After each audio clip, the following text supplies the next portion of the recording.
Okay, so last class तक हमने work energy in power complete कर लिया था, कोलिजन कंप्लीट हो गया था। नेक्स्ट जो टॉपिक स्टार्ट करना है दैट्स ग्रेविटेशन।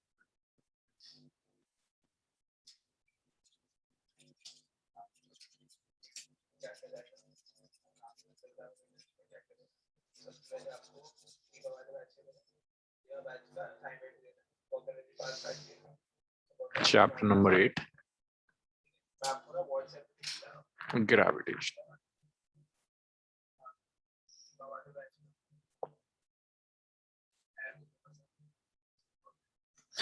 चैप्टर नंबर 7 जो रोटेशन है वो हम ग्रेविटेशन के बाद डिस्कस करेंगे। सो पहले ग्रेविटेशन स्टार्ट करेंगे। देखो, gravitational starts with the concept of gravitational force. Mic on है सबके? हाँ, माइक ऑन है। Sir but gravitational force. मेरी क्लास सर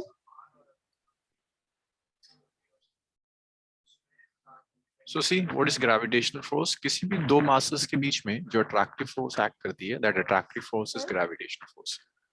आपने दो मासेस लिए, एक m1 दूसरा मास m2। वो फोर्स, जिस फोर्स से ये दोनों मासेस एक दूसरे को अट्रैक्ट करेंगे, that force is known as gravitational force. So जिस फोर्स से भी ये दोनों मासेस एक दूसरे को अट्रैक्ट कर जाते हैं वो आपकी ग्रेविटेशनल फोर्स। अब ये फोर्स किसी भी दो मासेस में हो सकती है। सन और अर्थ के बीच में जो अट्रैक्टिव फोर्स है वो भी ग्रेविटेशनल कर फोर्स सकते है। हैं सर एक्चुअली। अर्थ की सरफेस पर ये पेन जैसे ही मैं रिलीज करूंगा ये टुवर्ड्स द अर्थ गिरेगा। जिस फोर्स से ये पेन टुवर्ड्स द अर्थ जा रहा है that force is again gravitational force. Sir आप के अलावा थोड़ा सा रिपीट कर सकते आप हैं अगर इवन आपकी टेबल पर एक पेन रखा है, एक मोबाइल फोन रखा है, तो पेन और मोबाइल फोन दोनों एक दूसरे को अट्रैक्ट करेंगे। जिस फोर्स से अट्रैक्ट करेंगे that force is gravitational force.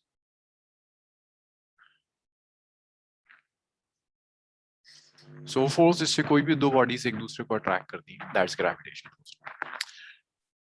अब देखो, सर एक बार रिपीट कर दो सर, एक बार फिर से। देखो, ग्रेविटेशन स्टार्ट किया है चैप्टर नंबर 8। ग्रेविटेशन स्टार्ट होता है the concept of gravitational force. Gravitational force वो पर्टिकुलर फोर्स है जिस फोर्स से कोई भी दो बॉडीज एक दूसरे को अट्रैक्ट करती है। लाइक अगर आपने सन लिया और अर्थ लिया, वो फोर्स जिससे सन और अर्थ एक दूसरे को अट्रैक्ट करेंगे दैट्स ग्रेविटेशनल फोर्स। ये कोई एग्जांपल और ले लो आप। अर्थ की सरफेस पे देखो, ये पेन लिया और आपने इसे रिलीज कर दिया, तो वो फोर्स जिससे अर्थ इस पेन को अपनी तरफ अट्रैक्ट करेगा that force is again an example of gravitational force. दो मासेस के बीच में जो अट्रैक्टिव फोर्स एक्ट करती है that's gravitational force. Attractive force between two masses, that's it. So gravitational force is attractive force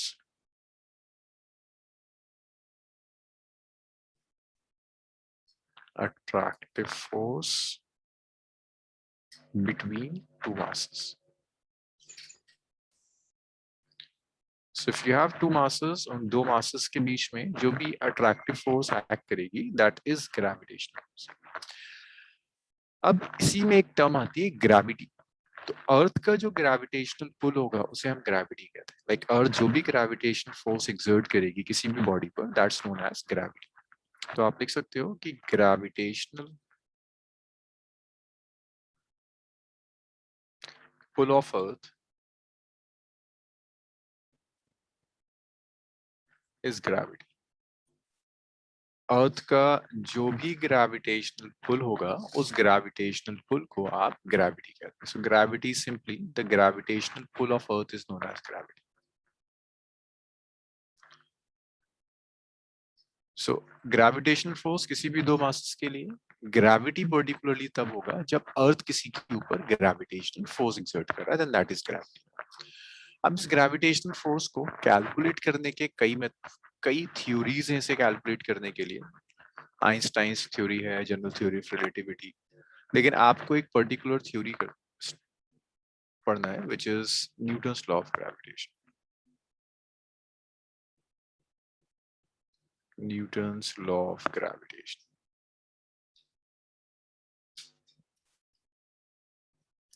Newton's law of gravitation आप use करेंगे to study gravitational force. तो देखो, न्यूटन्स लॉ ऑफ ग्रेविटेशन क्या कहता है? You have two masses m1 and m2. अच्छा, masses are vector or scalar quantities, Laisha? Mass कैसी quantity है? Is a vector or scalar?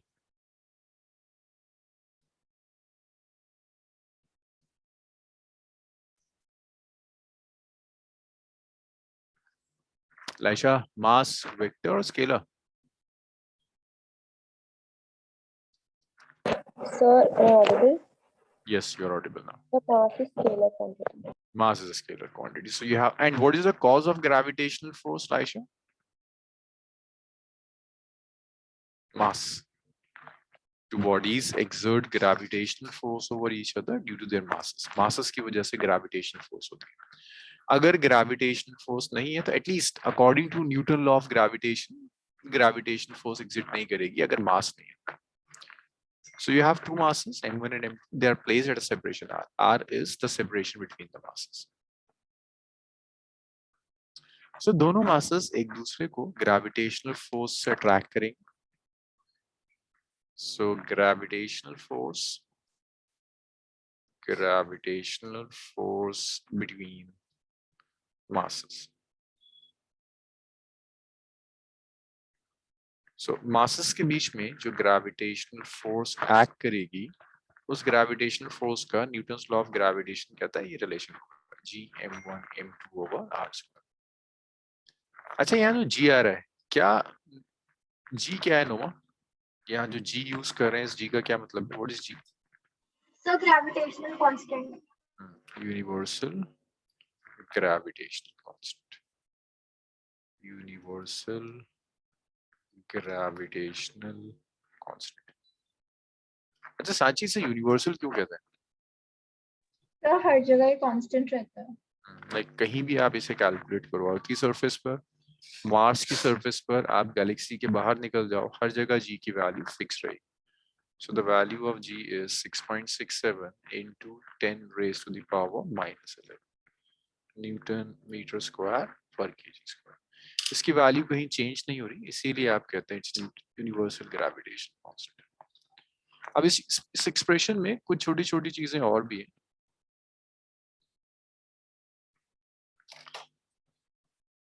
जिसमें से एक चीज ये होगी, this relation is valid only for point masses. सिर्फ पॉइंट मासेस के लिए आप इसे यूज कर सकते हो या स्फीयर्स के लिए आप यूज कर सकते हो. पॉइंट मासेस मींस वो मासेस जिनका अपना कोई डायमेंशन नहीं, ना लेंथ है, ना ब्रेथ है, ना हाइट है, ना वॉल्यूम है, ऐसे मासेस को आप पॉइंट मासेस कहते हैं.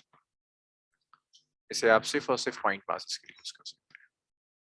It's valid only for point masses. और सिर्फ पॉइंट मासेस या स्फीयर, इनके लिए वैलिड होगा और किसी के लिए ये वैलिड नहीं होगा. एल्स देन पॉइंट मास और स्फीयर आप किसी के लिए Newton's law of gravitation use नहीं कर सकते. सो अंशिका, मुझे एक बात बताओ, मेरे पास दो मासेस हैं, एक ये पेन है और एक मेरा मोबाइल फोन मान लो. क्या इन दोनों के बीच में ग्रेविटेशन फोर्स एग्जिस्ट करेगी? Yes sir. अट्रैक्ट करेंगे ग्रेविटेशनल फोर्स से, राइट? Yes sir. अब अगर मैं आपसे कह रहा हूँ कि मुझे ये ग्रेविटेशनल फोर्स कैलकुलेट करनी है, the gravitational force between the pen and this mobile phone. Can I calculate this gravitational force using Newton's law of gravitation? Yes sir. अच्छा, like अगर मैंने यहाँ पर सर एक हार्बिट, सर वो अट्रैक्ट कैसे कर रहे हैं, मतलब समझ नहीं आया सर. वो तो डाउनवर्ड्स नहीं जाएंगे? अरे अभी तुम्हें अर्थ की सरफेस पर अट्रैक्ट करते हुए इसलिए नहीं दिखते क्योंकि अर्थ है, अर्थ इन्हें खींच रही है. अर्थ हटा दो, आप इन्हें स्पेस में ले जाओ, फ्री स्पेस में नहीं जाके. सर, मैं मोबाइल और उसके बीच में बोल रहा था हाँ, मैं सर. मोबाइल की बात कर रहा हूँ कि मोबाइल और ये दोनों एक दूसरे को अट्रैक्ट कर रहे हैं, लेकिन अर्थ का ग्रेविटेशन पुल इतना स्ट्रॉन्ग है कि आपको एक्सपीरियंस नहीं हो रहा, आपको लग रहा है नीचे जा रहा है अर्थ की वजह से. आप नीचे से अर्थ निकाल दो या इस यूनिवर्स में किसी ऐसी जगह ले जाओ जहां अर्थ ना हो, कोई हैवी मास ना हो, then they will attract each other. Okay sir. ठीक है, आपको सिर्फ इसलिए नहीं दिख रहा है क्योंकि इसे अर्थ भी नीचे खींच रहा है. अर्थ की फोर्स, जिस फोर्स से ये पेन और ये मोबाइल फोन एक दूसरे को अट्रैक्ट करो, उससे बहुत ज्यादा strong. So you have two masses m1 and m2, they are placed at a separation r. इनके बीच में फोर्स मैं ऐसे लिख सकता हूँ. ये संशिका, आप ये कह रही थी ना, फोर्स ऐसे लिख सकते हैं. Yes sir. सो साची, क्या लगता है, अंशिका ठीक कह रही है? कहाँ गई साची? सर And अर्थ पे को अट्रैक्ट नहीं करेंगे। नहीं, अर्थ तो मुझे मतलब ही नहीं है, मैं तो सर वो सिर्फ ये फोर्स एक्चुअली वो जो आपने फॉर्मूला बताया सर वो वैलिड स्फीयर्स के लिए नहीं था बस, ये हाँ G m1 m2। यस, वो जो रिलेशन है ना, that's valid only for point masses या स्फीयर्स हो। रॉड्स के लिए एक्सप्रेशन वैलिड नहीं, ये तो पॉइंट्स हो बिल्कुल, दो मासेस हैं, दे आर पॉइंट्स, ना लेंथ है ना ब्रेथ है ना हाइट है, या स्फीयर, इसके अलावा कुछ नहीं होना चाहिए। ये रॉड्स हैं, इनके लिए ग्रेविटेशनल फोर्स होगी, they will attract each other with a gravitational force, but वो gravitational force इस relation से नहीं आई। This is something very important, ऐसे नहीं कर सकते, आपको इंटीग्रल कैलकुलस यूज करना होगा, स्मॉल स्मॉल एलिमेंट्स कर कर ऐड करनी होगी, डायरेक्टली आप नहीं कर सकते। ये बताओ, ये क्लियर हुआ? पहला point. Yes sir. Yes sir. अच्छा, अब मुझे ये बताओ कि मैंने एक मास लिया सिद्रा M1, स्फीयर है, दो बड़े बड़े स्फीयर्स लिए हुए मैंने, दो स्फीयर्स है मेरे पास, एक ये स्फीयर है M1 और एक ये स्फीयर है M2। Centre to centre separation is R. हाँ सिद्रा, क्या इन दोनों स्फीयर्स के बीच में आप फोर्स कैलकुलेट कर सकते हैं? Yes, sir. क्या लिखोगे, एक्सप्रेशन क्या यूज करो? So Sidra, G m1 m2 by r square. अच्छा सिद्रा एक बात बताओ, मतलब ये रिलेशन यहाँ वैलिड है, यहाँ वैलिड नहीं था, ऐसा क्यों? सर क्योंकि ये सिर्फ स्फीयर्स के लिए वैलिड है एंड ये दोनों मासेस स्फीयर हैं। स्फीयर या पॉइंट मासेस? हाँ, सर स्फीयर्स, उनके लिए नहीं होगा क्योंकि उनमें रेडियस होगा इसलिए। नहीं नहीं, स्फीयर्स बेसिकली बिहेव करते हैं लाइक अ पॉइंट। एक थ्योरम आती है, न्यूटन शेल थ्योरम, वो कहती है कि स्फीयर्स कुछ ऐसे बिहेव करेंगे, एक्चुअल में तो ये सिर्फ पॉइंट मासेस के लिए वैलिड है, but you can consider sphere as point masses. Sphere behave करते हैं, उनका सारा का सारा मास उनके सेंटर पे कॉन्सेंट्रेट हो। आप स्फीयर हटा सकते हो और स्फीयर हटाकर एक पॉइंट रख सकते हो, फिजिक्स पर कोई इफेक्ट नहीं पड़ेगा। Sir point mass as in कैसे for example? Point mass means कोई ऐसी बॉडी जिसकी ना लेंथ हो ना ब्रेथ हो ना हाइट हो। जैसे मेरे पास ये जो पेन दिया हुआ है, मैं इस पेन की टिप ले लूं, मैं आपसे कहूँ ये है मेरी body, its mass is m1, ना लेंथ ना ब्रेथ ना हाइट ना volume, it's a sir point. दोनों मासेस स्फीयर होना कंपलसरी है, दोनों मासेस। दोनों स्फीयर हो या दोनों पॉइंट मास हो, अगर कोई एक अलग हो तो, एक रॉड हो तो। आप directly Newton's law of gravitation से कैलकुलेट नहीं कर सकते, आपको इंटीग्रेशंस यूज करने होंगे, आज हम करेंगे वो काम, डायरेक्टली नहीं आएगा। Like that won't be gm1 m2 by r square, even if you have a rod and a point mass, the result won't be gm1 m2 by r square। हाँ जी, इतना आया? Yes sir. Yes sir. अब इसमें कुछ चीजें और भी, like ये कुछ याद है, कंजर्वेटिव फोर्स थी, नॉन कंजर्वेटिव फोर्स थी, पढ़ा था हमने। कैसी फोर्स है gravity? Sir conservative. Sir conservative. It's a conservative force, work done path से इंडिपेंडेंट। अच्छा, that's Newton's law of gravitation. अब इसमें अभी जो आप पढ़ रहे हो, फोर्स पढ़ रहे हो सिर्फ दो मासेस के बीच में, लेकिन ज्यादातर आपको जो प्रॉब्लम्स मिलेंगी वहां सिर्फ दो मासेस नहीं होंगे, you will be having n number of masses. 10 masses दे देगा, कहेगा इस 10 मासेस के सिस्टम की वजह से फोर्स कैलकुलेट करो। 5 मासेस का सिस्टम दे देगा, कहेगा इसके ऊपर फोर्स कैलकुलेट करो। तो उसके लिए आपको एक रूल सीखना होता है जिसे कहते हैं superposition principle. Superposition principle.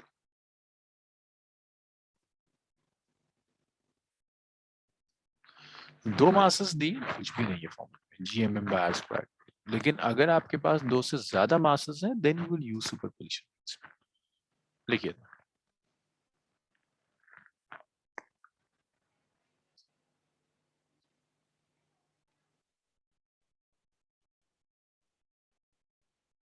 Sir scroll.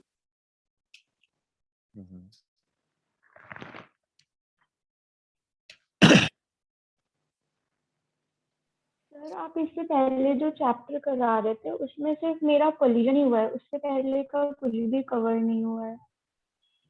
Sidra, आपकी जो भी मेरे साथ इवनिंग में क्लास हो रही है ना, उसमें कवर हो जाएगा, जैसे ही लॉज ऑफ मोशन कंप्लीट होते ही वो कंप्लीट। ओके।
सर हो गया।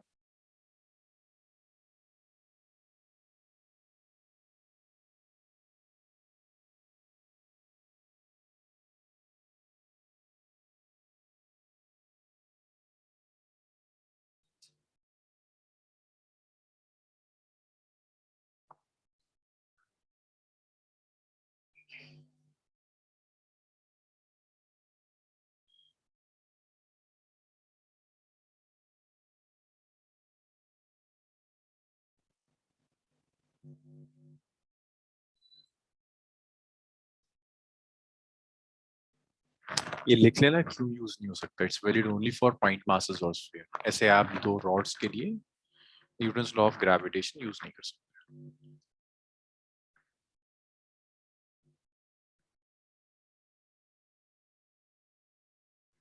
सूरत, आयुषी, कोई डाउट यहाँ तक, कोई डिस्कशन?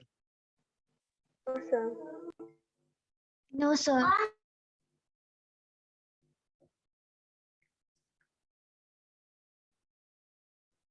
ऐसे एक बात बताऊं, 1/r² टाइप जितनी भी फोर्सेस तुम्हें मिलेंगी ना वो सब कंजर्वेटिव। जितनी भी 1/r² टाइप फोर्सेस आपको मिलेंगी सब कंजर्वेटिव फोर्सेस होती है। ऐसी ग्रेविटेशनल फोर्स होती है, कुछ टाइम के बाद आप ऐसी ही इलेक्ट्रिक फोर्स पढ़ोगे जो भी 1/r² टाइप सर मतलब फिर जिस जिस भी फोर्स का मतलब r स्क्वायर डिनोमिनेटर है तो वो कंजर्वेटिव है। कंजर्वेटिव।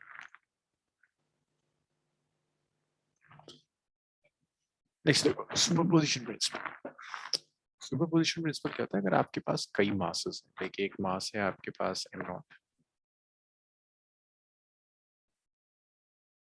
आपके पास एक मास है m1, आपके पास एक मास है m2 और आपके पास एक मास है which is m। n masses हैं और मैं आपसे कह रहा हूँ m0 के ऊपर फोर्स कैलकुलेट। तो m0 पर जो फोर्स होगी ना, सारे मासेस, देखो अब तक आपने जो फोर्स ली वो दो मासेस के लिए। If you have more than two masses, you have n masses, तो आप क्या करोगे, हर इंडिविजुअल मास की वजह से m0 पर फोर्स लो। लाइक m1 की वजह से आप m0 पर फोर्स लो, that will be force on m0 due to m1। m2 की वजह से आप m0 पर फोर्स लो, that's force on m0 due to m2। mn की वजह से आप m0 पर फोर्स लो, that's force on mass m0 due to m। तो हर इंडिविजुअल मास की वजह से आपने m0 पर फोर्स ली। उसके बाद आप क्या करोगे, आप इन सारी फोर्सेस को वेक्टोरियली ऐड करोगे। सेपरेशन को कह देता हूँ r1 नॉट, इसे मैं कह देता हूँ r2 नॉट, इसे मैं कहता हूँ rn not. Excuse me, sir. Yes, Sir, m0 force exert कर रहा है या उस पे आ रही है? उस पर एक्ट करे। देखो मेरे पास m0 के अलावा n मासेस और, मैं कह रहा हूँ मुझे बताओ m0 पर नेट फोर्स क्या होगा। तो m0 पर फोर्स कौन एक्सर्ट करेगा, m1। m1 अट्रैक्ट करेगा m0 को, तो ये फोर्स f01 का डायरेक्शन। m2 अट्रैक्ट करेगा m0 को, f02 is the direction of force. fn will also attract m0, तो f0n is the direction of force। ये फोर्स हो गया। तो सुपरपोजिशन प्रिंसिपल को आप यूज ही तब करते हो जब आपके पास दो से ज्यादा मासेस, लाइक 3, 4, 5 मासेस दिए हुए हैं, सुपरपोजिशन प्रिंसिपल यूज करो। So, देखिए स्टेटमेंट देखिए, for a system of n ये r क्या लिखा है सर आपने, ये r सेपरेशन r2 और r0, r1 और r0, m1 और m0 के बीच का सेपरेशन r1 नॉट सेपरेशन है। M2 और M0 के बीच के सेपरेशन को R2 नॉट कह दिया, Mn और M0 के बीच के सेपरेशन को Rn नॉट कह दिया, नाम लिखा। So for a system of n interacting point masses,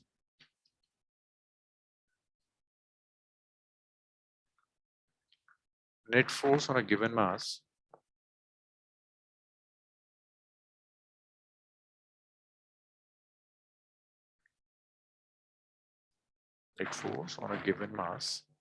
is vector sum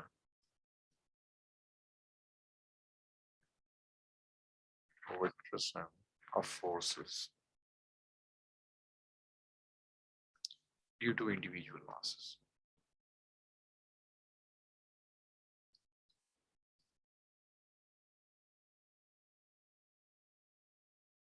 So आप क्या करोगे, m नॉट पर फोर्स कैलकुलेट करनी, हर इंडिविजुअल मास की वजह से फोर्स कैलकुलेट करो। जैसे सिद्रा मुझे बताओ f नॉट 1 का मैग्नीट्यूड क्या होगा, force on m naught due to m1 क्या मैग्नीट्यूड होगा Sidra? G m0 m1 by r square. R1 square. Okay, ऐसे ही मुझे f नॉट 2 का मैग्नीट्यूड बता दो कितना आ जाएगा। लाइशा मुझे बताओ f नॉट 2 का मैग्नीट्यूड क्या होगा, force on mass m naught due to m।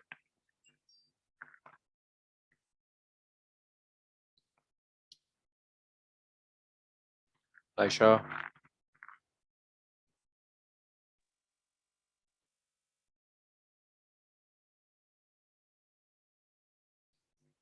अभी अभी रुको, अर्पित मिराज अभी अभी रुको।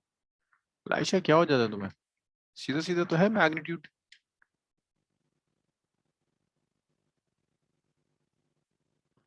हाँ बताओ मिराज क्या होगा expression. Sir G m0 m2 by R m2 and not R2 not square. Similarly you can write f naught है ना, it's G m naught mn over R n naught square। तो आपने इंडिविजुअल मासेस की वजह से force ली, अब आपको चाहिए net force on m not. m not के ऊपर जो नेट फोर्स होगी वो इंडिविजुअल फोर्सेस को वेक्टोरिकली ऐड कर देंगे। So that will be the vector sum of f naught 1, f naught 2, f naught। इन सब को वेक्टोरिकली ऐड करने के बाद आपको m नॉट पर नेट फोर्स मिल जाएगा। तो कुछ ऐसे आप सुपरपोजिशन प्रिंसिपल अप्लाई करते हो। If you have more then 2 masses, किसी एक मास को लो, हर इंडिविजुअल मास की वजह से उस पर फोर्स लो और सारी फोर्सेस को आप वेक्टोरिकली ऐड करो। Is it clear? सर वो r square 2 नॉट है। हाँ 2 नॉट, क्योंकि ये m2 और m नॉट सिर्फ नाम दिया है मैंने, m2 और m नॉट के बीच के सेपरेशन को मैंने r2 नॉट कह दिया, m1 और m नॉट के बीच के सेपरेशन को r1 नॉट कह दिया, mn और m नॉट के बीच के सेपरेशन को rn नॉट कह दिया। ठीक है, Yes, sir. चलिए इतना लिखिए, मैं क्वेश्चंस करेंगे।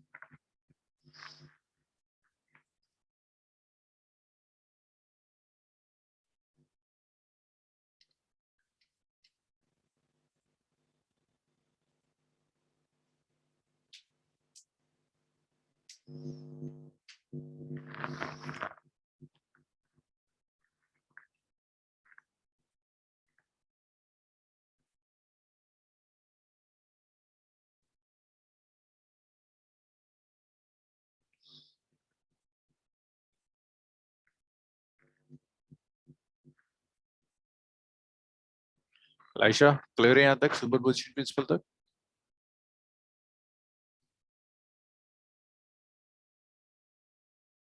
आप स्क्रॉल कर सकते हैं। Good. Yes, sir.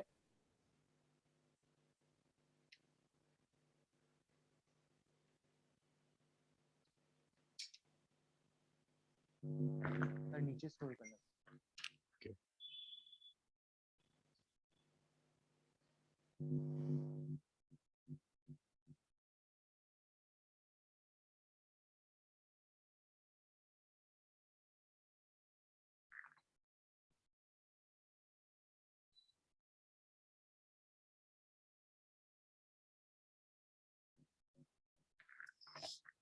सर थोड़ा सा और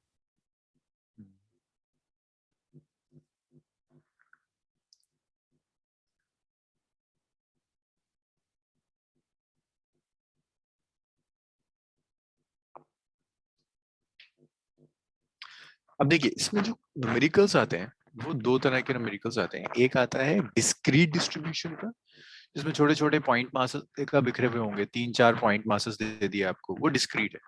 एक होगा कॉन्टिन्यूस डिस्ट्रीब्यूशन कि आपने उससे कहा, उसने आपसे कहा रॉड की वजह से फोर्स कैलकुलेट करो। So rod is not a point mass, rod is continuous collection of point masses. So पहला मैं आपको जो क्वेश्चन दे रहा हूँ that is not discrete distribution.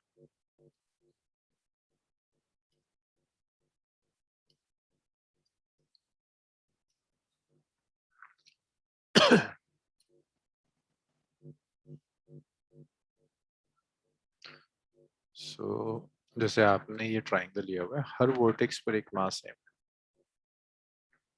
Triangle के हर वर्टेक्स के ऊपर एक मास है रखा। This is the centroid, centroid पर मास कैपिटल एम लिखा है, हर साइड जो है ट्राइंगल की दैट्स। मैं आपसे कह रहा हूँ calculate force on capital M.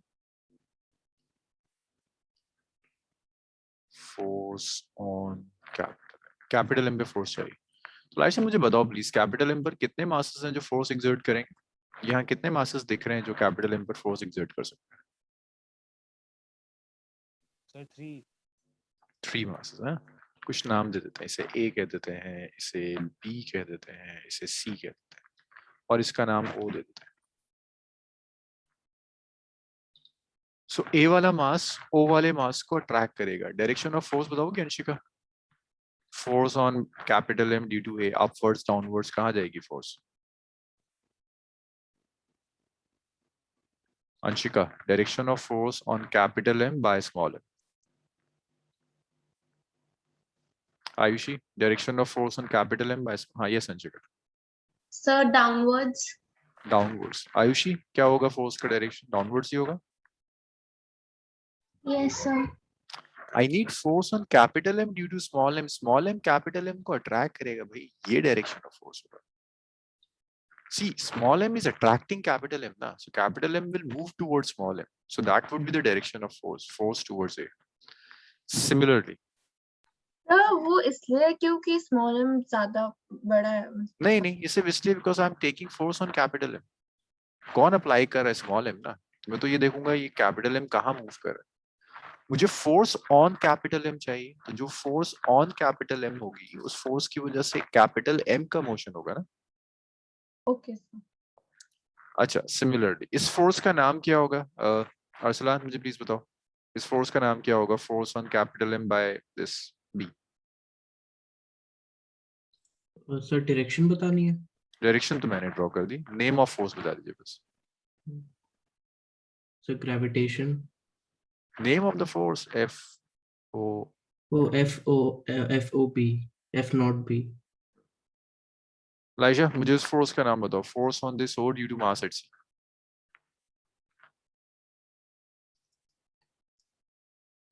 Laisha, force on O due to mass at C। FOC। FOC। अब देखो आपको ट्राइंगल की साइड गिवन है, AO BO CO नहीं दिया हुआ, बट आपको पता है इट्स एट इक्विलेटरल ट्राइंगल, तो तीनों सेपरेशंस होंगे तो इक्वल होंगे। अब कितना होगा मैं R लिख देता हूँ, लास्ट में देखेंगे R की वैल्यू क्या है। मुझे इंडिविजुअल फोर्सेस के मैग्नीट्यूड चाहिए। लाइशा आप बताओगे FOA का मैग्नीट्यूड क्या होगा? मुझे बताओ force on O due to A क्या मैग्नीट्यूड होगा इस फोर्स का?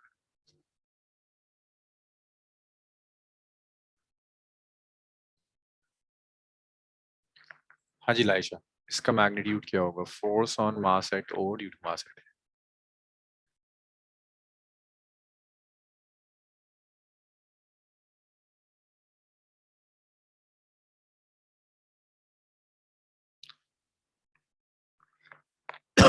लाइशा एक मैं बता रहा हूँ, नेक्स्ट आप बताइए। देखिए आपको फोर्स किस पे चाहिए? कैपिटल M पर due to small m, so that will be GM by. Laisha efforts नहीं लगाओगी तो प्रॉब्लम्स हो जाएंगी। R square GMM by R square. अब बताओ लाइशा मुझे FOB का मैग्नीट्यूड क्या होगा? Magnitude of FOB, force on mass at M due to mass at B।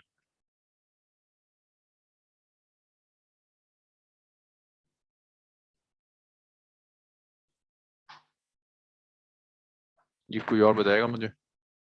So, yes. Sir into small m capital M by r square. Capital M small m into G by R square. Similarly, FOC भी exactly इतना ही आएगा, G M by R square. Alvia बहुत late आई हो.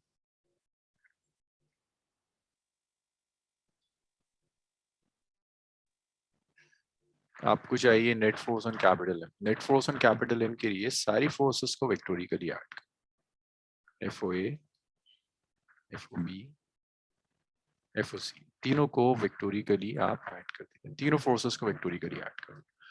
अब मुझे बताओ जरा कि तीन फोर्सेस हैं, आप इन्हें वेक्टोरिकली ऐड करना चाहते हो, क्या यूज करोगे, कैसे ऐड करोगे? Arpit, you have three forces FOA, FOB and FOC. इन्हें वेक्टोरिकली कैसे ऐड करो? Sir triangle law. Triangle law में तीन फोर्सेस नहीं ऐड करते. Triangle law is valid for two vectors only. सिर्फ दो वेक्टर्स अगर. पॉलीगन लॉ यूज हो सकता है but we avoid polygon law. जहां तक हो सके अवॉइड करो पॉलीगन लॉ को. It's very very lengthy. कुछ और सोचो. सूरत, मुझे बताओ कि इन तीन फोर्सेस के लिए क्या यूज कर सकते हैं? पॉलीगन कर सकते हैं. रिजॉल्व कर सकते हैं. यस, रेजोल्यूशन यूज करेंगे. रेजोल्यूशन. सूरत, अब मुझे कुछ कुछ चीजें बताना शुरू कीजिए. ये एंगल कितना होगा? This is X axis, this is Y axis. हाँ जी सूरत, ये एंगल कितना होगा?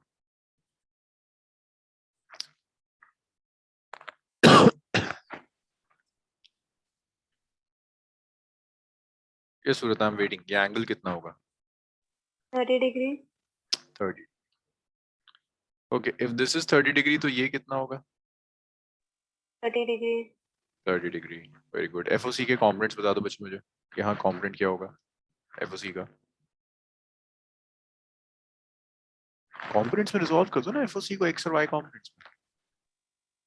F0 C हम्म, cos theta. cos 30. Sorry, Right, cos 30 सबको समझ में आ रहा है ना? इट्स बिकॉज जिसके साथ एंगल गिवन है वहाँ cos होता है. और यहाँ क्या जाएगा? Yes sir. F0 E sin theta. Sin 30. FOC sin 30. In the same way, ये FOB है. If I call that this is 30 degree, तो ये भी कितना जाएगा? ये भी 30 डिग्री होगा. आप कॉम्पोनेंट्स ले सकते हैं. So this will be FOB cos 30 and this will be FOB sin 30.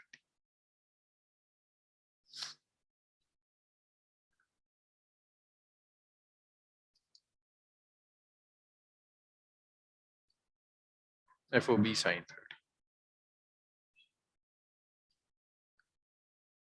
अब आप मुझे बताओ एक्स एक्सिस के लॉन्ग कितनी फोर्सेस आपको दिख रही हैं टोटल? कितनी फोर्सेस एक्स एक्सिस के लॉन्ग एक्ट कर रही हैं?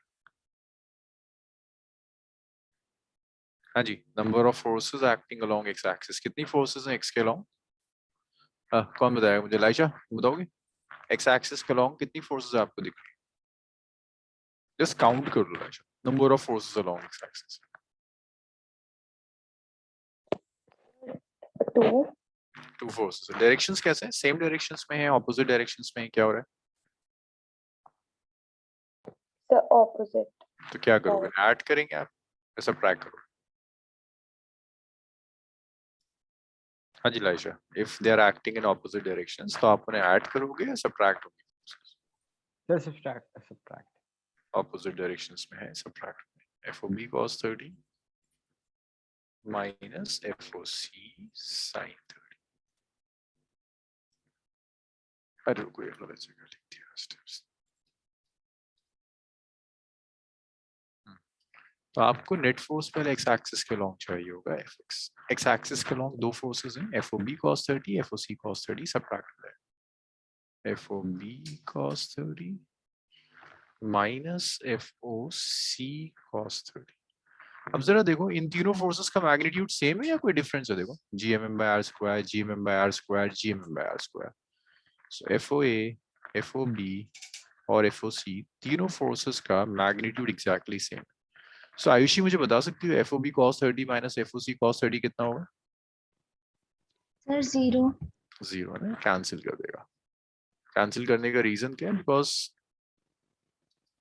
FOB is exactly equal to FOC. They are equal. In the same way, if you calculate net force along y-axis के along देखो कितनी forces है. Count just the number of forces along y-axis. One is FOA, another is FOC sine 30, another is FOB sine 30. So I have 3 forces along y-axis. So net force along y-axis would be FOA minus FOC sine 30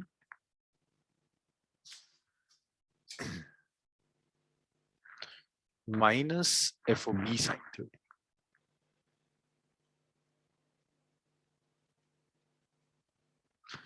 So आप values रख सकते हो. So this is FOA. Sine 30 is half, so that is FOC by 2. Sine 30 is half, so that's FOB by 2. So since FOA is equal to FOC is equal to FOB. So आप इसे लिख सकते हो कि जो FY होगा that's FOA minus FOC को भी FOA लिख दो, FOB. वो एक को कंपोनेंट्स में रिजॉल्व नहीं किया ना.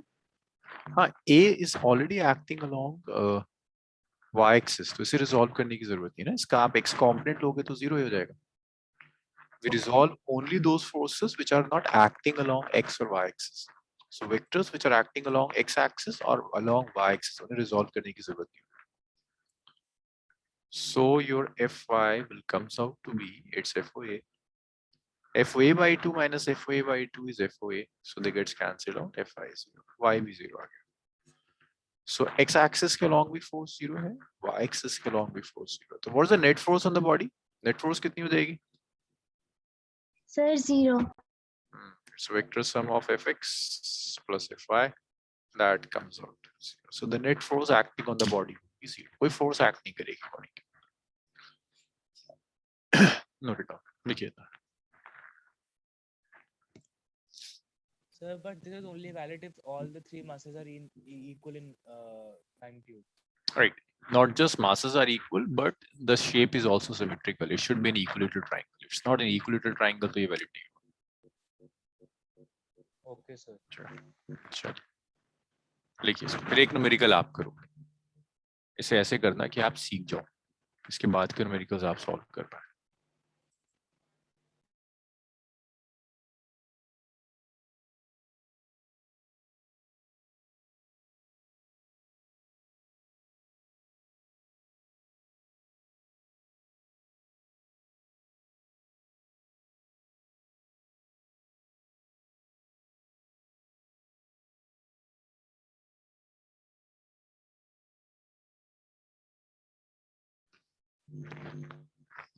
इसमें लिखते जाओ और मुझे डाउट्स बता दो.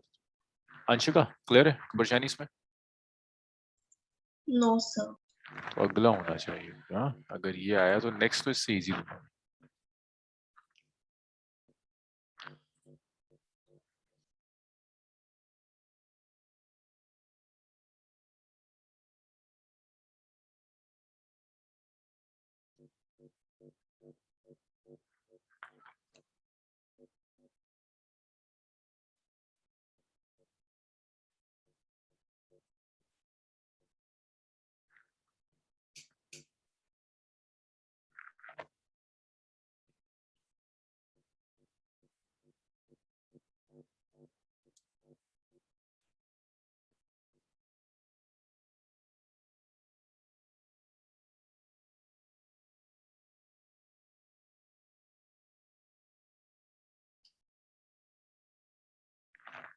स्क्रॉल करूं इसे? तो सर 2 मिनट.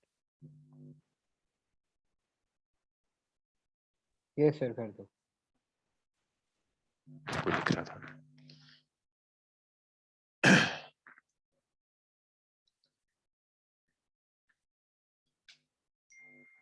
लाइशा, ये कैलकुलेशंस आ रही हैं समझ में? देखो अब से जो हम कर रहे हैं ना, इसमें कुछ भी नया नहीं होगा. जो भी आपने चैप्टर नंबर 6 तक सीखा है वही बार बार रिपीट होगा.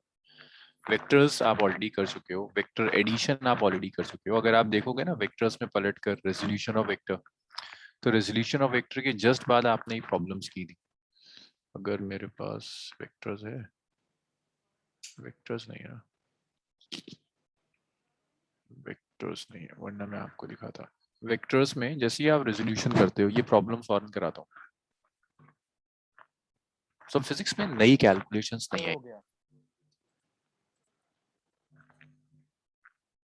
स्टेप्स खुद करना वरना अगला क्वेश्चन नहीं लेगा।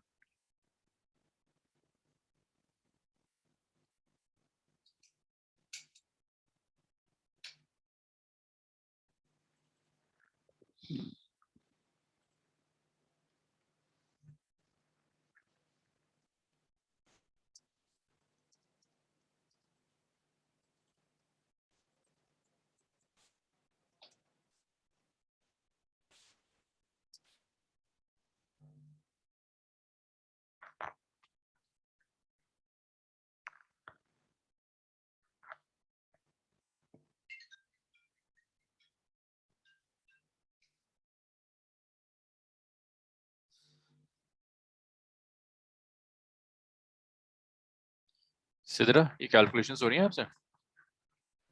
Yes sir.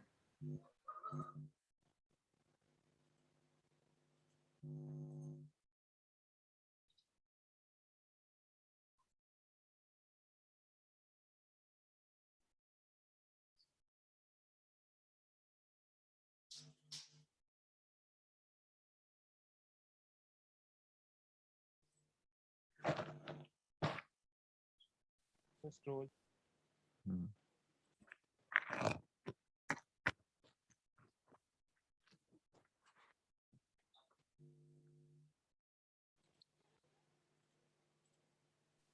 First role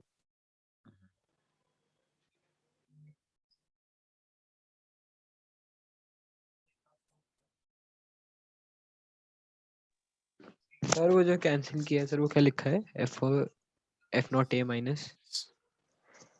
minus F O C A, F O A minus F O A, last step पूछ रहा, ये F O A minus F O A by 2 और F O A by 2 F O A हो जाएगा।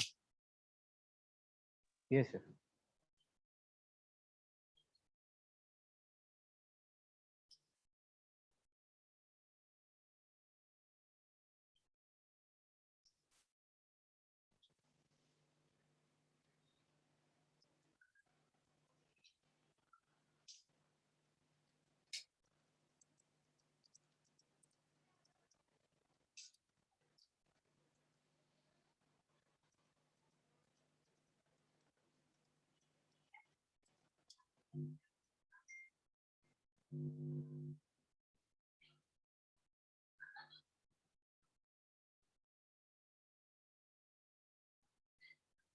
Sir हो गया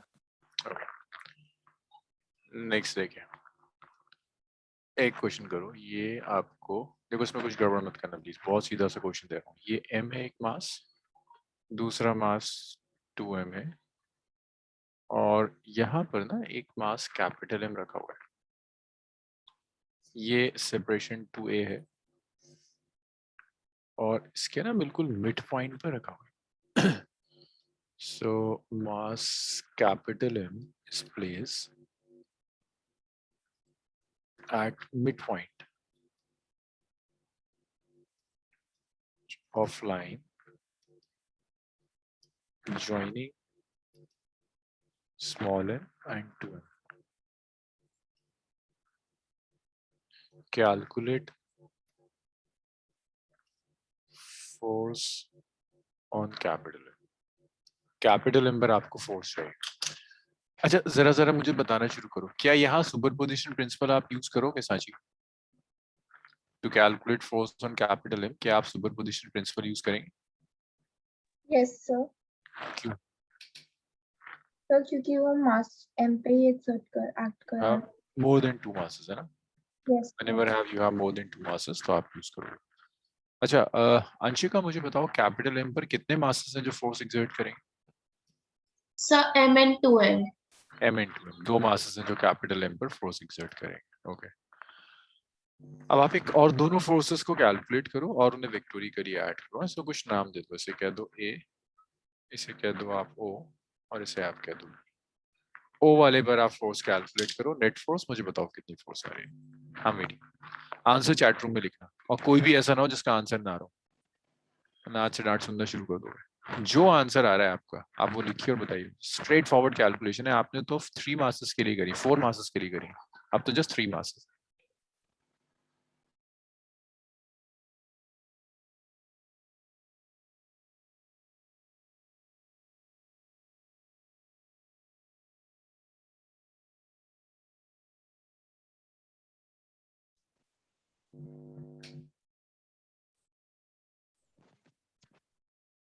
और जहां जहां आप अटक रहे हो, आपको मेरी हेल्प चाहिए, मुझे बताते जाओ।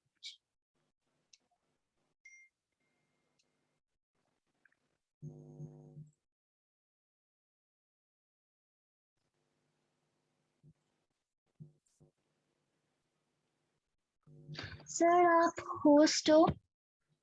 मैं होस्ट तो नहीं हो सकता, रुको, मैं नाम चेंज कर रहा हूँ। सॉरी।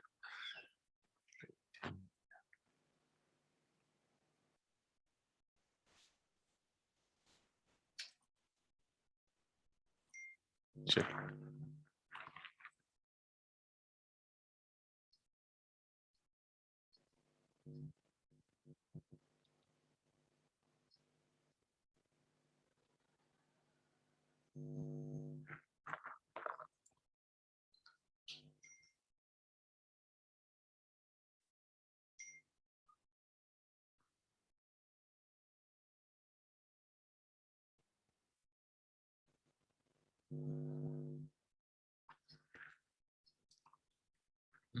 आयुषी का, गुड आयुषी, आयुषी का ठीक आ रहा है। अरसलान का आंसर सही है। देखो इतना ही छोटा क्वेश्चन है ये। मिराज का आंसर सही है, मिराज स्क्वायर होगा डिनोमिनेटर में ना। सूरत, सांची, लाइशा, अंशिका, नोमा।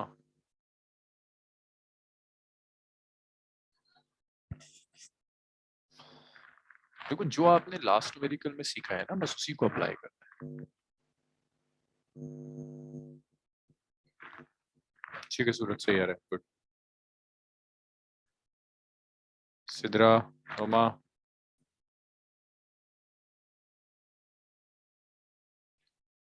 सांची गड़बड़ है।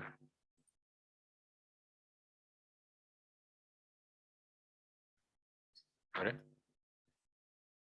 क्या करूं, पहले तुमने सही लिखा था मेरा, आज अब तुम क्या गलत लिख रहे हो?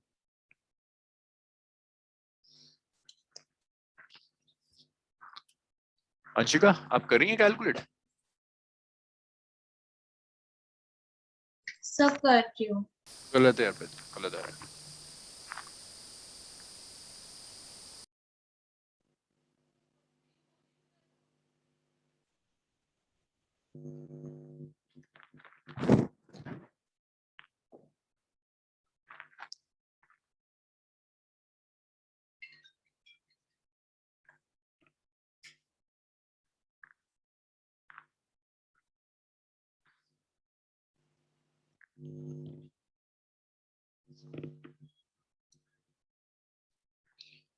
सो देखो, ओ वाला जो मास है ना, इसमें जो फोर्सेस होंगे, कौन कौन एक्सर्ट करेगा? ए वाला मास करेगा, अंशिका, लाइशा, इतना टाइम नहीं लगना चाहिए। ए वाला मास एक्सर्ट करेगा। नोमा, अनम्यूट करो और मुझे बताना शुरू करो। ओ वाले पर जो ए वाला मास फोर्स एक्सर्ट करेगा, नाम क्या होगा उस फोर्स का? FOA।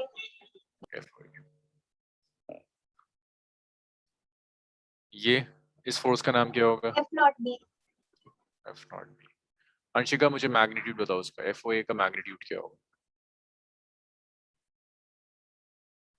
Yes Anshika, magnitude of F O A.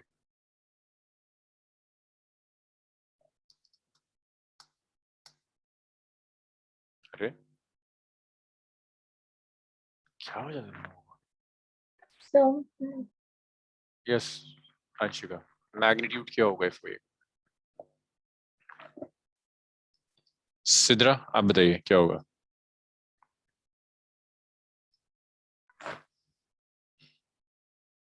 so G into capital M into small m by 2 square। तो ये क्यों होगा? मिड पॉइंट पर रखा है, ये सेपरेशन तो ये हो जाएगा ए स्क्वायर। ये होगा। एफ ओ बी का मैग्नीट्यूड बताओ सिद्रा, क्या आएगा? मिड पॉइंट पे रखा है ना, तो आपको इन दोनों मासेस के बीच का सेपरेशन चाहिए बीच से। कितना हो जाएगा बताओ? Sir G M, capital M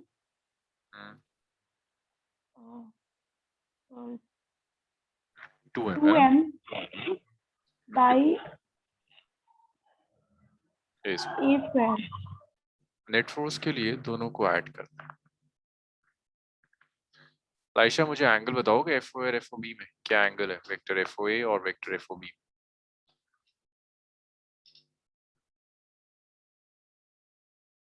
आप ऐड करोगे, सब्ट्रैक्ट करोगे, क्या करोगे इनके साथ? वेक्टोरिकली तो ऐड करना है, बट एंड रिजल्ट क्या होगा अलजेब्रिकली? ऐड होगा, सब्ट्रैक्ट होगा? लाइशा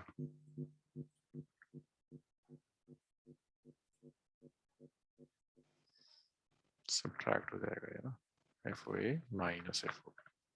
अच्छा, अब सब्ट्रैक्ट करना है, स्मॉलर है ये ग्रेटर है? जब भी आप सब्ट्रैक्ट करोगे ग्रेटर में से स्मॉलर सब्ट्रैक्ट कर दो, F O B minus of FOA. So FOB is its G into M into 2M by A square minus FOA is its G into M into M by A square. So जब आप subtract कर देंगे तो ये सिर्फ बचेगा GMM by A square. So ये कब कई बच्चों का ठीक आ रहा था? सूरत का ठीक था, मेराज ठीक कर रहा था, अरसलान ठीक कर रहा था, आयुषी का ठीक था। अर्पित क्या हुआ आंसर? अर्पित का गलत है। तो जी भी नहीं हट जाएगा? नहीं, जी क्यों हटेगा? G M M by square तो कॉमन आएगा, 2 माइनस 1 is 2। अरे 2x माइनस x में x तो बचता है ना? ओके। चलिए इतना लिखे।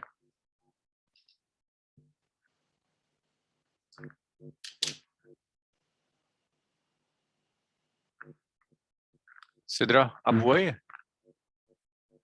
Yes sir.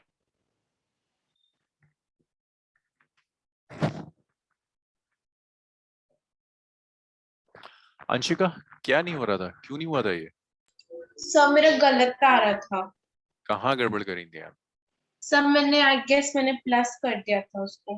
क्या देखो, ऑपोजिट डायरेक्शन है ना, तो वेक्टर्स आप करोगे vectorially add, but at the end वो अलजेब्रिकली सब्ट्रैक्ट हो जाएगा, सब्ट्रैक्ट होकर आंसर देगा। Yes sir.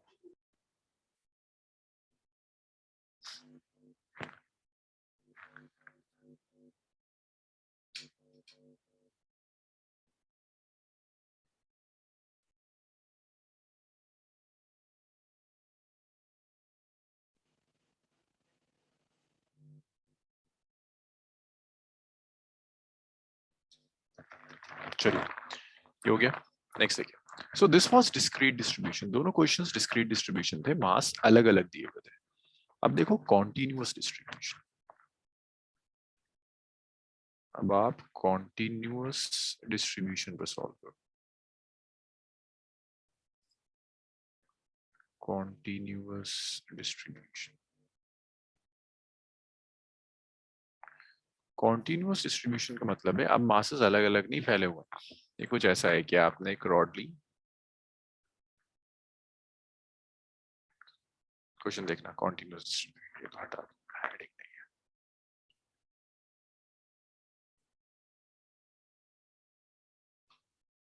जैसे आपने एक रॉड ली,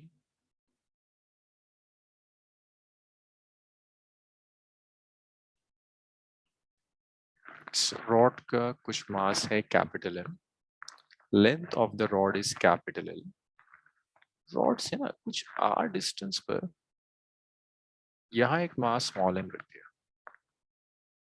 पहले तो मुझे ये बताओ आयुषी, रॉड सिस्टम कैसा है? Is it a point mass और collection of point mass? Sir, collection of points. Collection of point mass. You can say that rod will have infinite number of point masses, है ना? So यहाँ पर क्या मैं force ऐसे लिख सकता हूँ अंशिका? मुझे चाहिए force on small M due to the rod. मुझे चाहिए force on small M due to rod.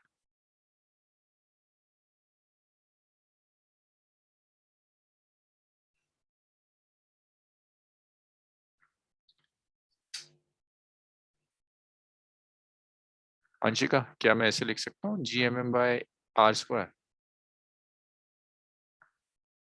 Sir ये पॉइंट मास नहीं है तो फिर आई गेस नहीं लिख सकते हैं। ये नहीं लिख सकते। तो यहाँ पर क्या स्टेप्स होंगे? आप directly universal law of gravitation एक स्टेप में तो नहीं यूज कर सकते। अर्पित मुझे बताओगे क्या स्टेप्स होने चाहिए फिर? फोर्स तो है, इतना तो पता है कि कैपिटल एम स्मॉल एम को अट्रैक्ट करेगा, बट वो फोर्स कैलकुलेट कैसे करेंगे? आप G M M by R square तो नहीं कैलकुलेट कर सकते। सोचो जरा कैसे आएगा? अर्पित नहीं सोचेगा। सूरत कैसे कैलकुलेट करेंगे स्मॉल एम पे force due to the rod? गलत सलत जो जो दिमाग में आ रहा है एटलीस्ट बताओ तो मुझे। सर जो जितने भी पॉइंट मासेस से ब्रेक कर करके वेरी गुड। जब ऐसा कुछ दिया हुआ है, देखो सांची बिल्कुल सही कह रही है, इस रॉड को नंबर ऑफ पॉइंट मासेस में ब्रेक कर दो, हर एक पॉइंट मास की वजह से स्मॉल एम पर फोर्स लो और सारी फोर्सेस को इंटीग्रेट कर देंगे। आप क्या कर सकते हो, रॉड का ना एक बहुत छोटा सा पोर्शन लो, छोटे छोटे पोर्शन में इस रॉड को डिवाइड कर दिया, छोटा सा पोर्शन। इस छोटे से पोर्शन की जो लेंथ है दैट लेंथ इज dx। इस छोटे से पोर्शन का m से जो सेपरेशन है that separation is x।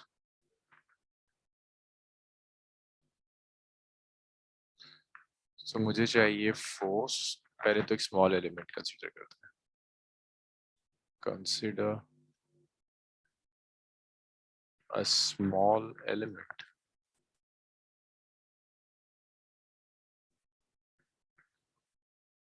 of length dx and mass dm। तो आपने एक स्मॉल एलिमेंट ले लिया, ये dx जिसकी लेंथ dx है, मास dm है, at a separation x from it, at a separation x from it। सूरत अब मुझे सिर्फ ये बताओ, इस dm की वजह से, this is small mass dm, इस dm की वजह से स्मॉल m पर फोर्स क्या होगी? सूरत एक्सप्रेशन ऑफ फोर्स क्या होगा? Is it a point? It's a point mass now.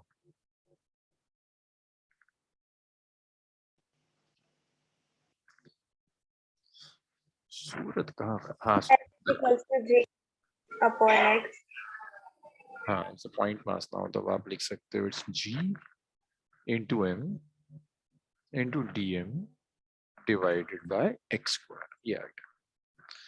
सूरत मुझे ये और बता दो, डायरेक्शन ऑफ फोर्स क्या होगा? राइट लेफ्ट ऊपर नीचे, फोर्स का डायरेक्शन क्या होगा? स्मॉल एम पर डीएम की वजह से जो फोर्स होगी सूरत, क्या डायरेक्शन होगा? डीएम क्या करेगा? स्मॉल एम को अट्रैक्ट करेगा, रिपेल करेगा? अट्रैक्ट। तो ये स्मॉल एम मूव कहाँ करेगा? राइट लेफ्ट कहाँ जाएगा? राइट और सॉरी लेफ्ट। यही फोर्स का डायरेक्शन है, जहां बॉडी मूव करती है वही उसकी फोर्स का डायरेक्शन होगा। This is the direction of D. अब मुझे एक बात और बताओ नोमा, इसमें ऐसे कितने डीएम होंगे, ऐसे कितने डीएम एलिमेंट्स हम ले सकते हैं? फाइनाइट एलिमेंट्स होंगे और you can have infinite DM elements. Infinite. Infinite. अब एक बात बताओ, हर डीएम एलिमेंट की वजह से फोर्स का डायरेक्शन क्या होगा? Sir left side. Left side. So you have infinite forces. Net force के लिए आप क्या करोगे? इन सारी फोर्सेस को कंबाइन करोगे। So instead of adding them आपको चाहिए, you need net force. Net force on DM on M. आप ऐड करने की जगह इस पूरे को इंटीग्रेट कर दो, G M D M divided by X square. अब मुझे लिमिट ऑफ इंटीग्रेशन चाहिए। लिमिट ऑफ इंटीग्रेशन में मेरी आप में से कोई हेल्प करेगा? अर्पित हो तुम? अर्पित यस सर।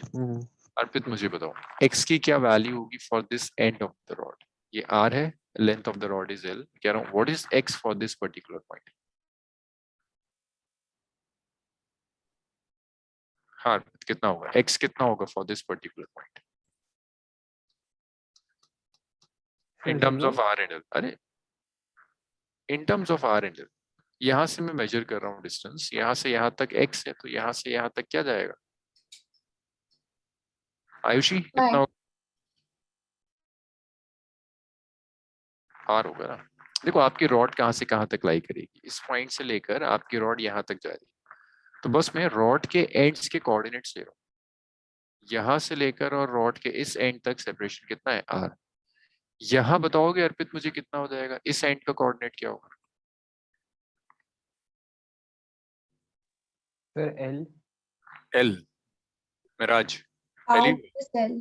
r प्लस ना r plus l r to r plus ये चला गया यहां से लेकर यहां तक r टू r प्लस। अच्छा so अब आपको ये लिमिट देखो, आपका जो स्मॉल एलिमेंट है ना, it can lie anywhere from one end of the rod to the another end. So आपको लिमिट चाहिए from one end of the rod to the another end. So the limit lies from x equal to r to x equal to r plus l। तो आप लिख सकते हो it's r to r plus l।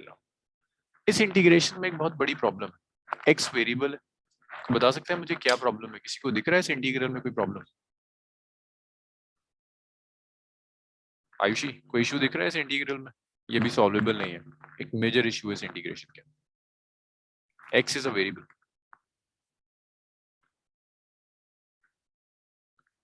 Ayushi constant होता है sir actually नीचे वाला। नहीं नहीं नहीं ऐसा कुछ नहीं, कुछ भी हो सकता है। So differentiate the sign में लगता है dx. हाँ देखो सांची सही कहे, सांची बहुत सोचता है। dm की जगह ना तुम्हारे पास dx होना चाहिए। If you want to integrate x, then instead of dm, you should have dx. तो अभी एक स्टेप रह गया है, somehow you have to convert this dm into dx. इतना लिखो, then we'll see कि dm को dx में कैसे कन्वर्ट करते हैं। और मुझे बताओ इस स्टेप में कहीं कोई प्रॉब्लम है?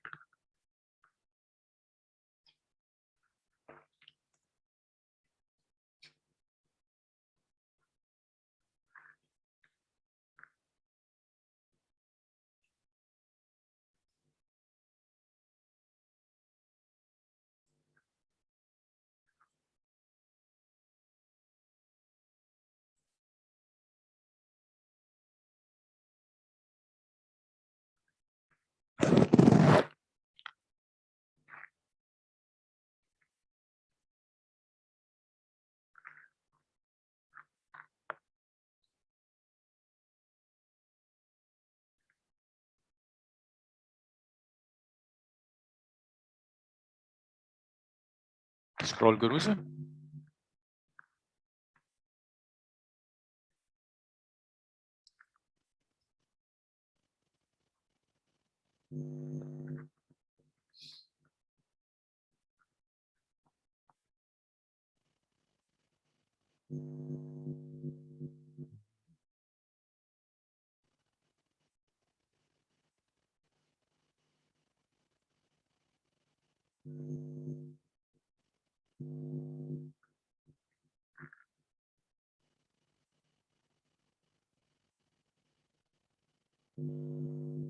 सर स्क्रॉल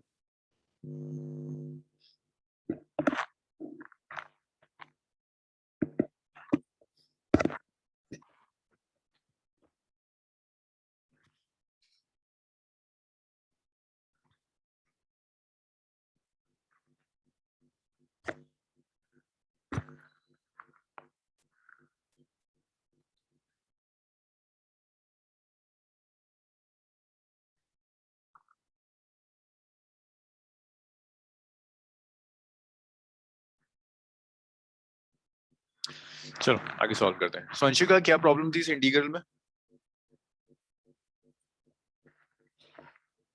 ये तू लोगों को क्या हो जाता है बीच बीच में? अभी तो बताया था मैंने। अंशिका क्या प्रॉब्लम थी इसमें?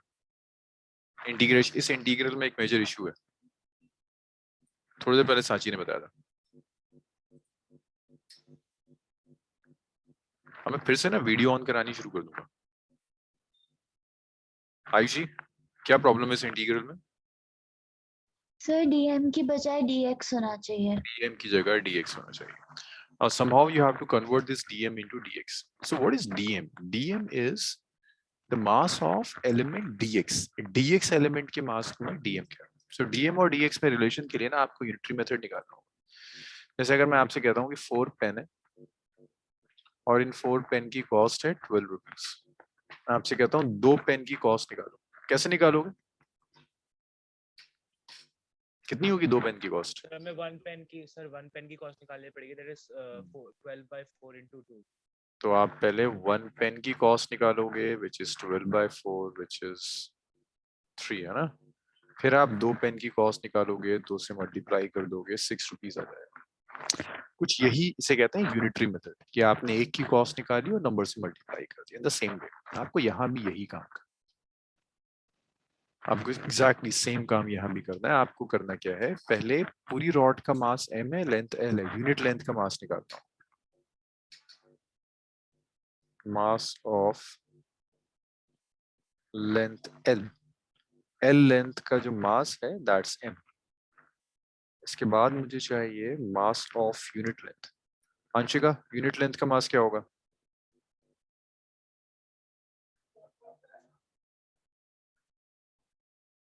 तुम लोगों का कंसंट्रेशन लेवल का क्या हाल है? मतलब अभी 1.5 आवर भी नहीं हुए, 90 मिनट्स भी नहीं हुए।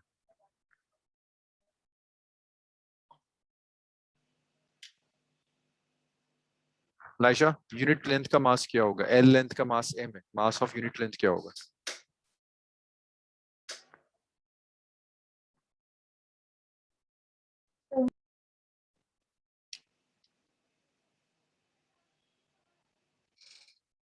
सूरत, एल लेंथ का mass is m, unit length का मास क्या होगा? m/l। m by unit length का मास है m बाय यूनिटरी मेथड। अब मैं आपसे कह रहा हूँ मास ऑफ dx लेंथ, आपको dx लेंथ का मास चाहिए, आपको मास चाहिए, मास ऑफ लेंथ dx। बताइए क्या आएगा? dx लेंथ का मास कैसे कैलकुलेट करेंगे? इसे आप dm कह दोगे, कैसे मिलेगा? dx by into ml. भाई यूनिट लेंथ के मास से आपने dx को मल्टीप्लाई कर दिया, और ये जो आया है ना, इसे लीनियर मास डेंसिटी भी कहते हैं। लीनियर मास डेंसिटी मतलब ये वो क्वेश्चन है जो सालों से सारे टीचर्स कराते हैं। जब सुपरपोजिशन प्रिंसिपल कराते हैं तो सब टीचर्स का होता है, 2 डिस्क्रीट पे करते हैं, कॉन्टिन्यूस पे करते हैं। अभी 2019 में जेई से यही क्वेश्चन आया था, उसमें सिर्फ इसको मॉडिफाई कर दिया। अभी हम वो मॉडिफिकेशन करेंगे। सिर्फ m को आप m/l कह रहे हो ना, वो m/l उसने कोई वैल्यू दे दी। तो आपको ये देखना चाहिए कि dx लेंथ के मास के लिए क्या किया, m/l को dx से मल्टीप्लाई किया। अगर मैं आपसे कहता हूँ माई m/l is x3, so multiply dx with x3, और इसी को dm कहते हैं। Let's call this as equation number 1 and let's say this is equation number 2. तो आप कर क्या सकते हो? You can substitute 2 in 1. You can substitute 2 in 1. तो आप 2 को 1 में substitute कर दीजिए। When you substitute 2 in 1, तो आपको force मिलेगी। Your force is integral of r to r plus l. It's g into small m by x square into dm. dm is it's m by l into dx. तो ये force का expression आ गया, it's g/mm by l, it's integral of dx over x square, limit is r to sir r। One कौन सा है sir? मैंने लिखा नहीं सर। ये इक्वेशन कौन सा है? Okay, sir. यहाँ dm आ रहा था ना, इस dm की जगह मैंने इसे सब्स्टिट्यूट कर दिया, m by l dx रख दिया इंस्टेड ऑफ दिस dm। सो ये हो गया gm by x square m by l dx, gm by l बाहर चला गया, dx by x square बचा। आप इसे लिख सकते हैं gmm by l, it's r to r plus l x to the power minus 2 dx. So ये फोर्स हो गया, it's g/mm by l x to the power minus 2 plus 1 by minus 2 plus 1, limit is from r to r. So f हो जाएगा, it's g/mm by l x to the power minus 1 by minus 1 r to r plus, minus sign बाहर चला जाएगा, तो ये आ गया minus of gmm by l, x to the power minus 1 को 1 by x लिख दीजिए, r to r plus। अब लिमिट सब्स्टिट्यूट कर दो, it's f is minus of g mm। अच्छा इसके आगे जरा लिमिट सब्स्टिट्यूट करो, मुझे बताओ एटलीस्ट क्या आंसर क्या आ रहा है। सब कुछ कॉपी तो ना करते, चलो इतना लिखो, फिर देखते हैं क्या मॉडिफिकेशंस आती है यहाँ से एग्जाम्स।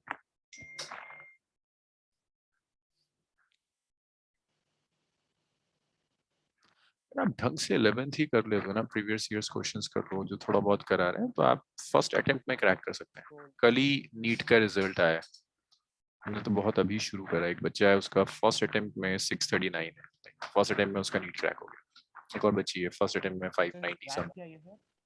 उसकी रैंक है अराउंड कुछ 6000 के आसपास, अराउंड 6000। 6000 से अच्छी तो रैंक है। उसको एमबीबीएस मिल जाएगा, फर्स्ट अटेम्प्ट है। फर्स्ट अटेम्प्ट में लोग कहते हैं नीट क्रैक करना इज नॉट पॉसिबल।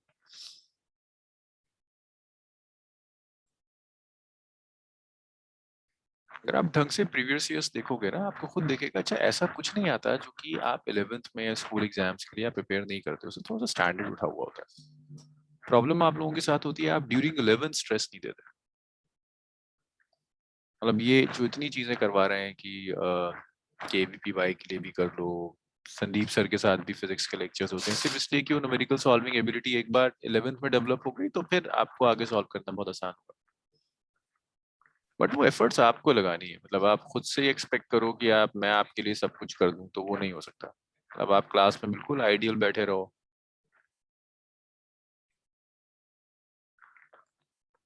और ऐसा भी होता है, सबका अलग अलग लर्निंग स्टाइल होता है। किसी का ऐसा होता है कि उसे बैच नहीं चाहिए, उसे 1-to-1 चाहिए, तो भी ऑप्शन है। मतलब आप निष्कर्ष सर से बात कर सकते हैं अगर आपको ऐसा लगता है कि batch is not suitable for you, 1-to-1 में आप आ सकते हैं।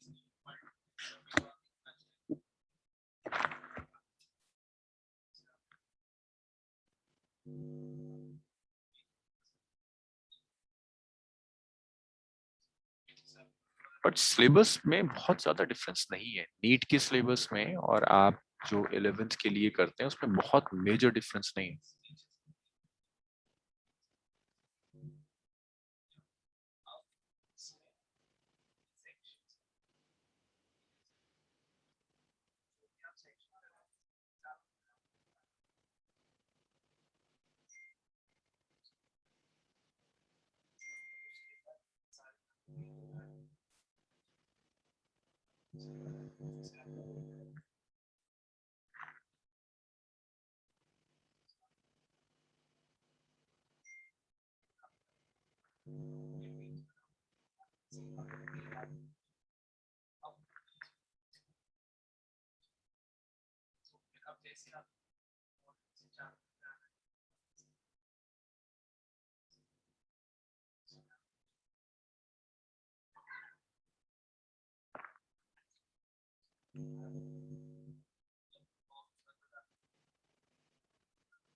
वेरी गुड सूरत।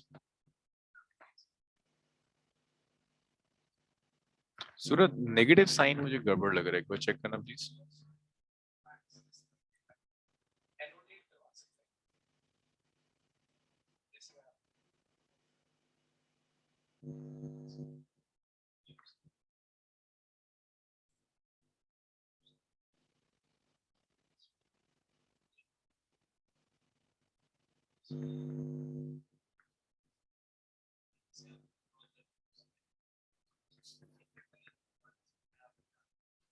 अब ठीक है सूरत।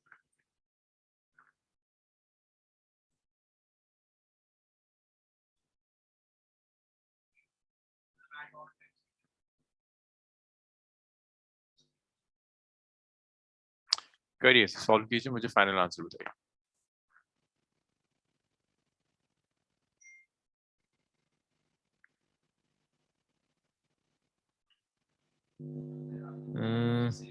अंशिका थोड़ा सा गड़बड़ है बच्चे, थोड़ा सा। आपने ना एलसीएम लेने में कुछ मिस्टेक करी।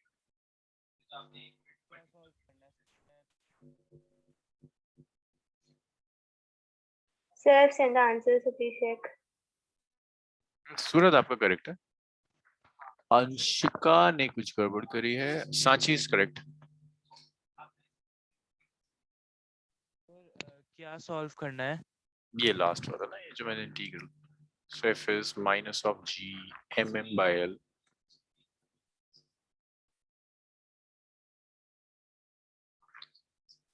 capital M small m by l। x की जगह upper limit which is r plus l minus lower limit is 1 by r.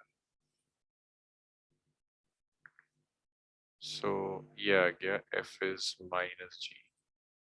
It's mm by l.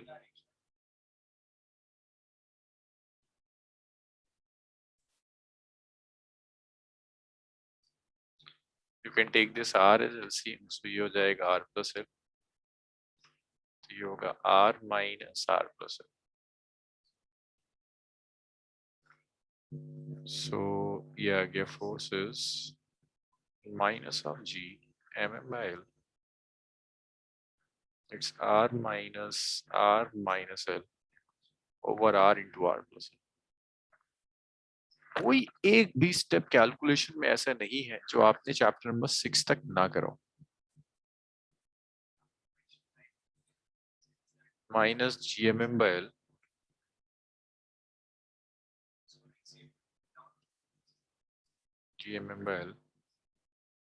minus of L by R into R plus.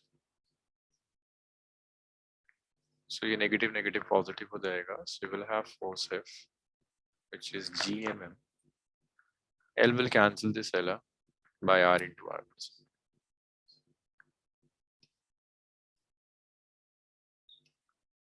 R into R plus.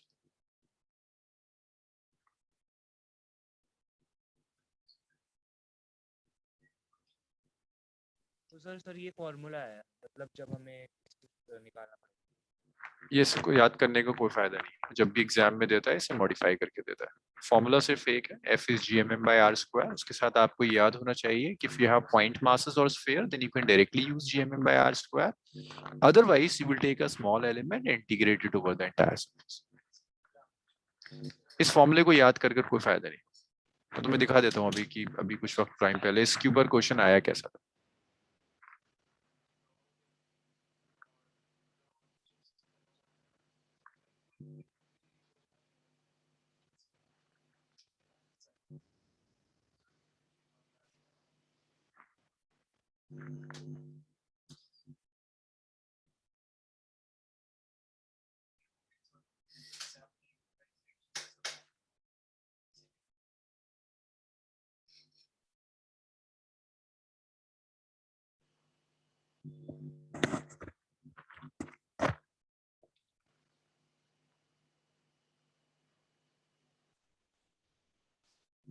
हाँ जी, लिख लिया ना.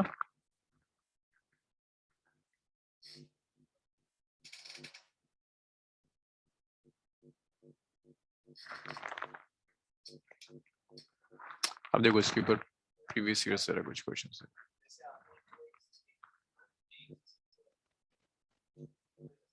ऐसा भी ना कुछ दिन पहले ये 2019 जून में जैन में ही आया था. क्वेश्चन पढ़ो, मैं इसको स्क्रीनशॉट ले लेता हूँ इसका.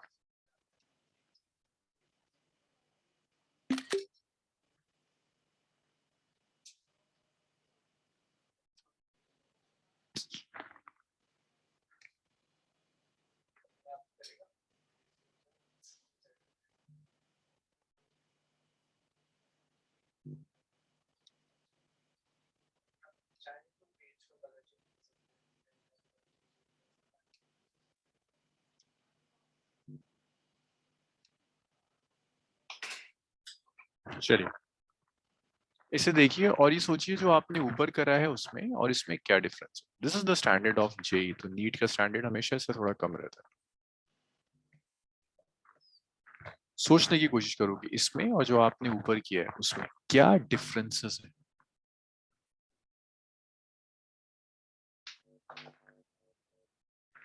क्वेश्चन लिख लो एटलीस्ट और कंपेयर करने की कोशिश करो. This is a very trivial question. Her book में आपको मिलेगा, हर टीचर के नोट्स में आपको मिलेगा और ये वो टाइम पहले जेई में आ गया. कुछ डिफरेंस मिल रहा है किसी को इसमें और ऊपर वाले में? क्या डिफरेंस है?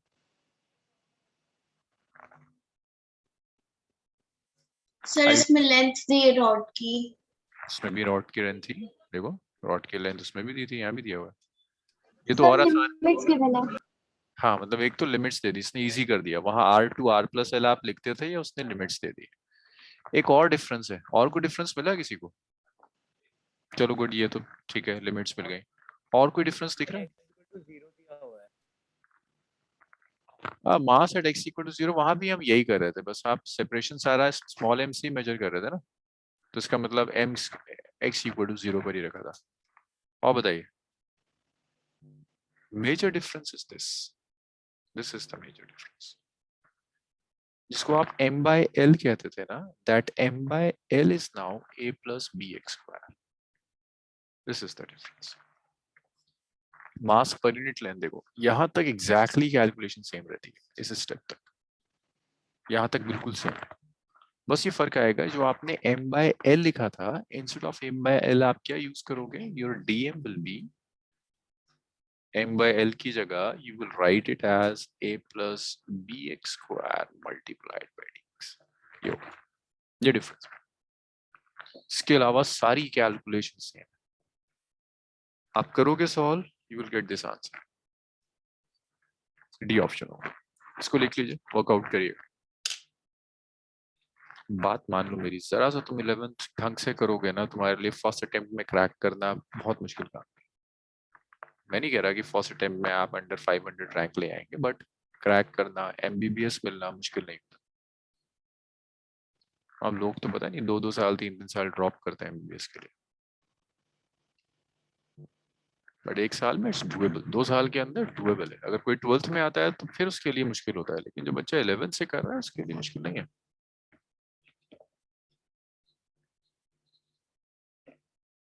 सबसे बायो वाले बच्चे के लिए, नीट वाले बच्चे के लिए सबसे ज्यादा प्रॉब्लम फिजिक्स में होती है, तो इसीलिए इतने ट्यूटोरियल्स होते हैं फिजिक्स के, इतनी क्लासेस हो जाती हैं संदीप सर के साथ भी, मेरे साथ भी, कि वो इशू खत्म हो जाए।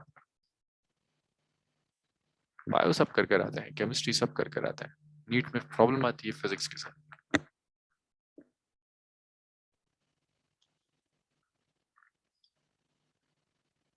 और फिर भी अगर मैं बार बार कह रहा हूँ, आप में से कोई ऐसा है जो बैच के साथ कोप अप नहीं कर पा रहा, उसे लगता है कि नो, उसका पढ़ने का स्टाइल कुछ ऐसा है कि उसे 1-to-1 चाहिए, और फ्रैंकली आप निष्कर्ष बताइए, विल डू इट, हम आपको फिर 1-to-1 में कन्वर्ट करेंगे। तो मोटिव इज आपसे होना चाहिए ना, आपके मार्क्स आने चाहिए, आपसे एंट्रेंस क्रैक होने चाहिए, so that could be in a batch और इन 1-to-1, वो आपको डिसाइड करना है। एनीवेज मैं इसको यहीं छोड़ रहा हूँ, ये आप करके रखोगे।